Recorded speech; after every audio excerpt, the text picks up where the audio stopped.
የከበረ ነጻነት መጽሐፍ በአገልጋይ ብሩክ ኃይለ ሚካኤል ምዕራፍ 2 የክርስቶስ ኢየሱስ ጀብድ ገጽ 67 ርዕስ ጸጸት የሌለበት ንስሐ። ሁል ጊዜ የኖርክበት አሮጌ አስተሳሰብ ልክ እንዳልሆነ አውቀህ ስትቀይረው በተሳሳተው አስተሳሰብ የኖርከው ሕይወት ያሳዝናል፣ ያናድዳል። ልክ ነው ብለህ የኖርከው ሕይወት ልክ እንዳልሆነ ማወቅ ሐዘንን ይፈጥራል። ሐዘን ስሜት ያለው ሰው ላይ ሁሉ ይፈጠራል። ነገር ግን ሁሉም ሐዘን ልክ አይደለም። መጽሐፍ በሁለተኛ ቆሮንቶስ ምዕራፍ 7 ከቁጥር 8 እስከ 11 እንደ እግዚአብሔር ፍቃድ የሆነ ሐዘንና ጸጸትና ሞት ውስጥ የሚከት ዓለማዊ ሐዘን እንዳለ ይነግረናል። እንደ እግዚአብሔር ፍቃድ የሆነ ሐዘን ጸጸት የሌለበትን ወደ መዳንም የሚያደርሰውን ንስሐ ያደርጋል። የዓለም ሐዘን ግን ሞትን ያመጣል።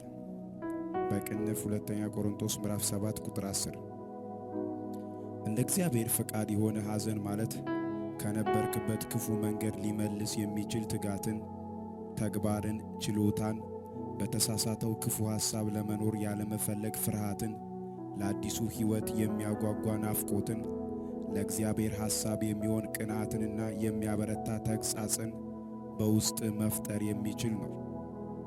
ይሁን እንጂ ሁሉም ሐዘን ይህንን አይነት ውጤት አያመጣም። ብዙ ሰዎች መንፈስ ቅዱስ ወቀሰኝና አዘንኩኝ፣ ተጸጸትኩ ይላሉ። ይሁን እንጂ መልሰው የቀደመው ክፉ ተግባር ውስጥ ይገኛሉ። ሰውን ካለበት የተሳሳተ መንገድ ሊመልሰው የማይችል ጸጸት ሁሉ ምንጩ እግዚአብሔር አይደለም። ጸጸት ሰውን ወደ እግዚአብሔር አይመልስም። ጸጸት ማለት ባለፈው የተሳሳተ ሕይወት መኮነን ማለት ነው።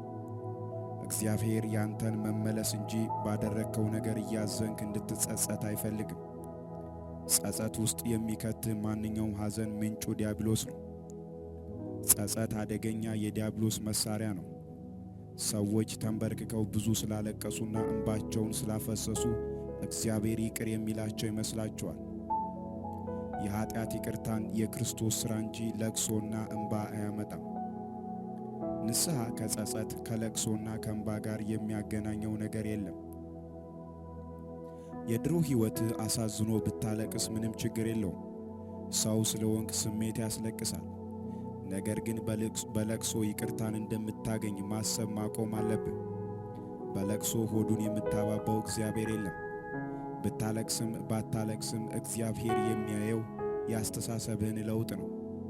ሰው ለቅሶውን አይቶ ያዝናል፣ እግዚአብሔር ግን የሐሳብህን ለውጥ ያየዋል። በማልቀስ ይቅርታን እንደምታገኝ የምታምን ሰው ከሆንክ ከዚህ አይነት እምነት አሁን በንስሐ ተመለስ። ከአሁን ጀምሮ ጸጸት የሌለበትን ንስሐ ማድረግ ትችላለህ። ንስሐ ከገባህ በድሮ ሕይወት ኖሮ እንደማያውቅ አዲስ ሰው መመላለስ ትችላለህ።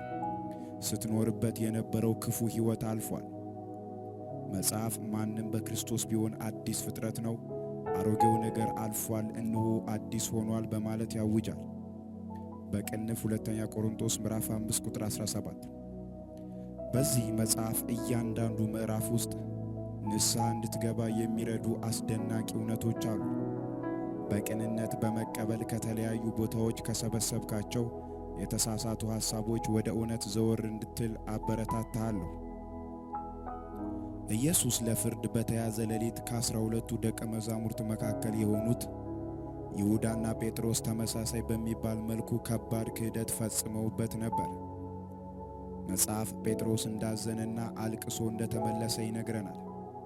በቅንፍ ሉቃስ ምዕራፍ 22 ቁጥር 62 ነገር ግን ይሁዳ ባደረገው ክህደት ምክንያት ጸጸት ውስጥ በመግባቱ ራሱን ሰቅሎ ገደለ። በቅንፍ ማቴዎስ ምዕራፍ 27 ቁጥር 3 የይሁዳ ሐዘን ዓለማዊ ሐዘን ሲሆን የጴጥሮስ ሐዘን ግን እንደ እግዚአብሔር ፍቃድ የሆነ ነበር። ቃሉ ዓለማዊ ሐዘን ወደ ሞት ይመራል እንዳለው ይሁዳ ወደ ሞት ሄደ። ነገር ግን ጴጥሮስም አዝኖ እንዳለቀሰ እናያለን። ነገር ግን ወደ ሞት አልሄደም። የጌታን ፍቅር በማወቁ ዳግም አገልጋይ ለመሆን በቅቷል። ይሁዳ ራሱን ገደለ እንጂ ቢመለስ ኢየሱስ ይሁዳን በደስታ ይቀበለው ነበር። አንድ ጊዜ ከተሳሳተ መንገድህ ከተመለስክ አሮጌ ታሪክህን ከአእምሮ ጨርሰ ብታስወግድ እግዚአብሔር ደስ ይለዋል። እውነት በርቶልህ በተሳሳተው ተግባርህ ከማዘንህ በፊትም እግዚአብሔር ይወድሃል።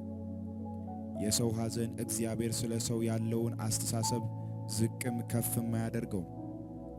ነገር ግን ሐዘን ሰውን በንስሐው እንዲሄድ ብርታትንና ፍላጎትን ሊፈጥርለት ይችላል። በእውነት ቃል ልብህ ከተነካ ትክክለኛውን ሐዘን አንዴ ልታዝን ይገባሃል። ትክክለኛ ያልሆነ ሐዘን ምልክቱ መጸጸትና እየደጋገሙ ራስን መውቀስ ነው። ደጋግመ በክፉ ሕይወት ውስጥ ገብተህ እየተጸጸትክ ነገር ግን ከመንገድ የማትመለስ ከሆነ ሰላምና እረፍትን ታጣለህ።